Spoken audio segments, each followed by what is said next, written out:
আসসালামু আলাইকুম, welcome back to my channel. আশা করছি যিনি যেখান থেকে আমার ভিডিওটি শুরু করেছেন সবাই ভালো আছেন এবং সুস্থ আছেন। আলহামদুলিল্লাহ, আমিও ভালো আছি। আশা করব যারা আমার ভিডিওটি শুরু করেছেন তারা অবশ্যই একটা লাইক দিয়ে আমার ভিডিওটি কন্টিনিউ করবেন, কারণ একটা লাইক ও কমেন্ট আমার জন্য অনেক বেশি গুরুত্বপূর্ণ। কারণ আপনাদের একটা লাইক ও কমেন্ট আমার নতুন নতুন ভিডিও তৈরি করার জন্য অনেক বেশি উৎসাহ প্রদান করবে। মেয়েদের জীবন ও সংসার। একটি মেয়ের জীবন ছোটোবেলা থেকেই অনেক স্বপ্ন নিয়ে শুরু হয়। সে বাবা মায়ের আদরের মেয়ে, ভাই বোনের সঙ্গী, নিজের ঘর, নিজের মানুষ, নিজের স্মৃতি সব কিছু নিয়েই তার পৃথিবী। কিন্তু একসময় বিয়ের মাধ্যমে সেই মেয়েটিকে নতুন একটি সংসারে যেতে হয়। নতুন মানুষ, নতুন পরিবেশ, নতুন দায়িত্ব, সব কিছু একসঙ্গে গ্রহণ করতে হয়। এটি সহজ নয়, তবুও সে হাসি মুখে নিজেকে মানিয়ে নেওয়ার চেষ্টা করে। একটি সংসার শুধু ইট পাথরের ঘর নয়, সংসার হলো ভালোবাসা, সম্মান, ধৈর্য আর বিশ্বাসের নাম। আর এই সংসারকে সুন্দর করে গড়ে তুলতে একজন নারী অনেক বড় ভূমিকা পালন করে। সেই ভোরে ঘুম থেকে উঠে রান্না করা, ঘরের কাজ, সন্তানদের দেখাশোনা, পরিবারের সবার খেয়াল রাখা, এসব কাজের কোনো নির্দিষ্ট সময় নেই। অনেক সময় নিজের ক্লান্তির কথাও তিনি কাউকে বলেন না।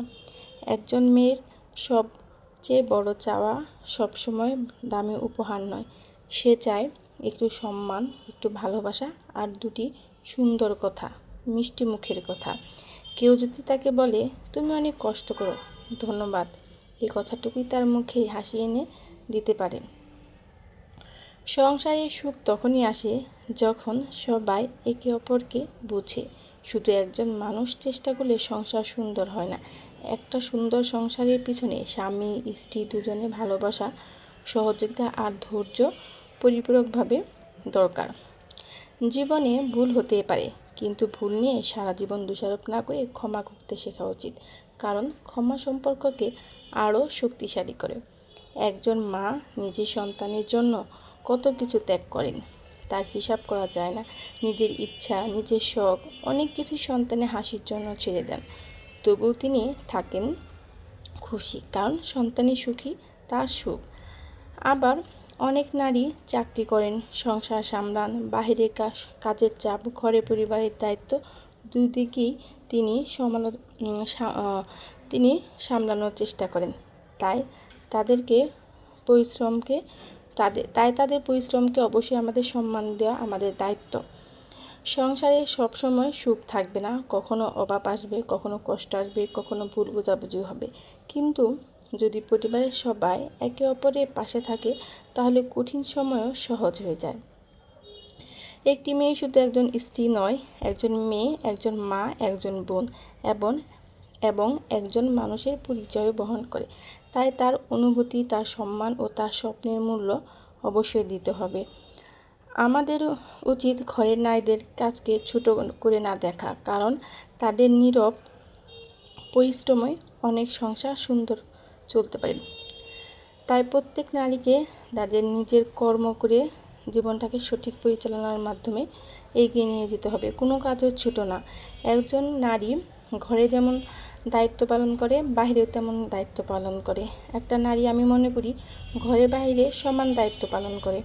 একজন নারী এখন সফল উদ্যোক্তা হয়ে গেছে, তারা নিজেদের পরিচয় নিজেরা তৈরি করতে শিখে গেছে। সেখানে এখন আমরা তো অনেক নারীরা আছি ঘরবন্দি, তো হয়তো অনেক পড়াশোনা করেও আমরা লাইফে কোনো একটা জব অ্যাচিভ করতে পারি নাই, সেক্ষেত্রে সেটা আমাদের হয়তো কপালে ছিল না। যাই হোক, তারপরেও তো থেমে থাকা যাবে না, শেষ পর্যন্ত চেষ্টা করে যেতেই হবে। তো কোনো না কোনোভাবে, কোনো না কোনো উসিলায় ইনশাল্লাহ আল্লাহ অবশ্যই ভাগ্যে ভালো কিছুই রাখবে। তো সেই বিশ্বাস, সেই প্রত্যয় নিয়ে অবশ্যই আমাদের সবাইকে সামনে এগিয়ে যেতে হবে। তো কোনো কাজকে ছোট না মনে করি, আমরা সকলে সবার কাজকেই সম্মান দেই, আর একজন আরেকজনকে সম্মান দিলেই সম্মান পাওয়া যাবে। সম্মান কখনো এক পক্ষ থেকে আসে না। এক পক্ষ যদি আরেক পক্ষকে সম্মান না দেয় তাহলে কেউ সম্মানের ভাগিদার হবে না। তো সংসার সুখের হয় টাকা দিয়ে নয়, ভালোবাসা দিয়ে। আর একজন মেয়ের মুখে সত্যিকার হাসি তখনই ফুটে যখন সে বিশ্বাস যে সে সম্মান পায়, বিশ্বাস আর আন্তরিকতার ভালোবাসা পায়। পরিবারের প্রত্যেকেরই উচিত আমরা যারা নারীরা ঘরে আছি তাদের সম্মান দেওয়ার, তাদের কাজকে ছোট মনে না করে তাদেরকে যথাযথ সম্মান দিই, ভালোবাসা দিই। কারণ আমরা যে সেই সকালবেলায় ঘুম থেকে উঠে একদম রাত্রিতে ঘুমানোর আগ পর্যন্ত একটা সংসারে কী পরিমাণে পরিশ্রম দেই বা কী পরিমাণে আমাদের কষ্ট করতে হয় সেটা শুধু আমরা জানি। তো যাই হোক, অনেক হাজব্যান্ডরাই আছে অফিস শেষ করে বাসায় এসে তাদের স্ত্রীদের সাথে খুবই খারাপ আচরণ করে। সারাদিন বাসায় কী করো, শুধু তো শুয়ে বসেই থাকো, সেই বাচ্চা নিয়ে বাইরে যাও, বাচ্চাদের স্কুলে নিয়ে যাও, নিয়ে আসো, আর কয়টা রান্নাবান্না করো। কিন্তু এই রান্নাবান্না করতে গেলে যে কত পরিশ্রম করতে হয়, কত ঘাম ঝরাতে হয় সেটা একমাত্র নারীই জানে। তো প্রত্যেকেরই উচিত নিজেদের ঘরের স্ত্রীকে প্রাপ্য সম্মানটুকু দেওয়া। তো অনেক কিছু বলে ফেললাম। আশা করি আমার ভিডিওটি যদি ভালো লাগে একটা লাইক কমেন্ট করে দিবেন। আসলে আমরা আমাদের পরিবার নারীদের সম্মান করি, তাদের কথা শুনি এবং তাদের পাশে থাকি। কারণ একটি সুখী পরিবার গড়ে উঠে পারস্পরিক ভালোবাসা, সহযোগিতা ও সম্মানের উপর। আবার আমরা অনেক সময় বাইরে থেকে একটা সংসার দেখে ভাবি যারা খুব সুখে আছে, কিন্তু বাস্তবে প্রত্যেক সংসারে কিছু না কিছু সমস্যা থাকে। কোথাও অর্থের অভাব, কোথাও সময়ের অভাব, আবার কোথাও একে অপরকে না বোঝার কষ্ট। একজন মেয়ে যখন একটি নতুন সংসারে আসে তখন সে চায় সবাই তাকে আপন করে নেয়। সে চায় তার ভুল হলে তাকে ধৈর্য ধরে শেখানো হোক, তাকে ছোট না করা হোক। কারণ নতুন পরিবেশে মানিয়ে নিতে সময় লাগে। সংসারে ছোট ছোট বিষয় নিয়ে রাগ, অভিমান বা মনোমালিন্য হওয়া খুবই স্বাভাবিক। কিন্তু দিনের পর দিন সেই অভিমান জমিয়ে রাখলে সম্পর্কের দূরত্ব বাড়ে। তাই সময় মতো কথা বলা, একে অপরের কথা মন দিয়ে শোনা খুবই জরুরি। একজন মেয়েরও নিজের কিছু স্বপ্ন থাকে, হয়তো সে পড়াশোনা করতে চেয়েছিল, কোনো কাজ করতে চেয়েছিল, অথবা ছোট্ট একটি ইচ্ছা ছিল। সংসারের দায়িত্ব পালন করার পাশাপাশি সেই স্বপ্নগুলোকেও সম্মান করা উচিত। অনেক সময় আমরা শুধু ভুলগুলো দেখি, কিন্তু ভালো কাজগুলো প্রশংসা করি না। অথচ একটি ভালো কথা মানুষের মনকে অনেক শক্তি দেয়। তুমি ভালো করেছো, তুমি আমাদের জন্য অনেক কিছু করেছো, এই কথাগুলো একজন মানুষের মন ভরে দেয়। সন্তানরা তাদের বাবা মাকে দেখে শেখে। যদি তারা ঘরে সম্মান, ভালোবাসা ও সুন্দর ব্যবহার দেখে বড় হয়, তাহলে তারাও ভবিষ্যতে সেই শিক্ষায় অনুসরণ করবে। তাই একটি সুন্দর পরিবার গড়ে তোলার দায়িত্ব সবার। সংসারে কখনো সুখ আসবে, কখনো দুঃখ আসবে, কিন্তু কঠিন সময়ে যদি সবাই একে অপরের হাত ধরে থাকে তাহলে কোনো কষ্টই দীর্ঘস্থায়ী হয় না। ভালোবাসা থাকলে ছোট ঘরকেও স্বর্গের মতো মনে হয়। সবশেষে শুধু একটি কথাই বলতে চাই, একজন মেয়ের হাসির পেছনে অনেক ত্যাগ, অনেক ধৈর্য, অনেক না বলা গল্প লুকিয়ে থাকে। তাই তাকে সম্মান করুন, তার অনুভূতির মূল্য দিন এবং তাকে নিজের মানুষ হিসেবে ভালোবাসুন। কারণ সম্মান আর ভালোবাসা যেখানে থাকে সেই সংসারে সত্যিকারের শান্তি নেমে আসে। ধন্যবাদ আমার এই ভিডিওটি সবাই ধৈর্য সহকারে দেখার জন্য। আর আমি আজকে আমার ডেইলি একটা ব্লগ আপনাদের মাঝে শেয়ার করলাম। তো এখানে খুব আশা করে ইলিশ মাছ রান্না করবো ফ্রিজ থেকে বের করেছিলাম, কিন্তু দুর্ভাগ্যবশত ইলিশ মাছটা একদম নষ্ট হয়ে গিয়েছে। মানে রান্না করার কোনো ওই নাই, একদম পেটি সব নরম হয়ে গেছে। তো মনটা খুবই খারাপ হয়ে গিয়েছিল যে আর ফ্রিজে মাছও নাই, এই শুধু ইলিশ মাছ ছিল আর কিছু মুরগির মাংস আছে। তো যাই হোক, এখন এটা দিয়ে দুপুরবেলায় লাঞ্চের ব্যবস্থা করতে হবে। তো আমি আমার আম্মাকে ফোন দিয়ে, আম্মা কী করা যাবে বলো তো দেখি। তো আম্মা বললো ভেজে ফেলো, এই মাছ রান্না করলে ভালো লাগবে না। তো আমি আবার ভাজা মাছ দিয়ে ভাত খাবো, কিন্তু দুপুরবেলা একটু তরকারি, ঝোল তরকারি না হলে আমার আবার খেতে ভালো লাগে না। তো মাথাটা দিয়ে আমি বাসায় সবজি ছিল পটল ধুন্দুল দিয়ে আমি একটু সবজি রান্না করে ফেললাম, যেহেতু ইলিশ মাছের কাঁটা দিয়ে সবজি রান্না করলে ভালোই লাগে। আর এই যে পেটিগুলো লেজটুকু আমি ভেজে ফেললাম। তো ভাজা ইলিশ মাছ কিন্তু খেতে ভালোই লাগে। সাথে পাতার ডাল করে নিয়েছিলাম। এই তো এখানে আমি অনেক আসলে করতে পারিনি, মাঝখানে বাচ্চাদের মাদ্রাসা থেকে আনতে হয়েছে, তার ভিডিও কন্টিনিউ করতে পারিনি। এই তো ডাল, আর আমার ছেলে ভর্তা অনেক পছন্দ করে, যার কারণে যে বেগুন ভর্তা করেছি। এর জন্য এটি শুকনো মরিচ ভেজে নিলাম, এর সাথে ইলিশ মাছ ভাজি, বেগুন ভর্তা। আলহামদুলিল্লাহ, আল্লাহ রিজিকে যা রাখছে আলহামদুলিল্লাহ। এই তো আমার লাঞ্চ। আশা করি যারা আমার ভিডিওটি শেষ পর্যন্ত দেখেছেন অবশ্যই একটা লাইক কমেন্ট করে যাবেন। আপনাদের একটা লাইক ও কমেন্ট আমার জন্য অনেক বেশি গুরুত্বপূর্ণ। সবাই ভালো থাকবেন, সুস্থ থাকবেন। আল্লাহ হাফেজ।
কিছু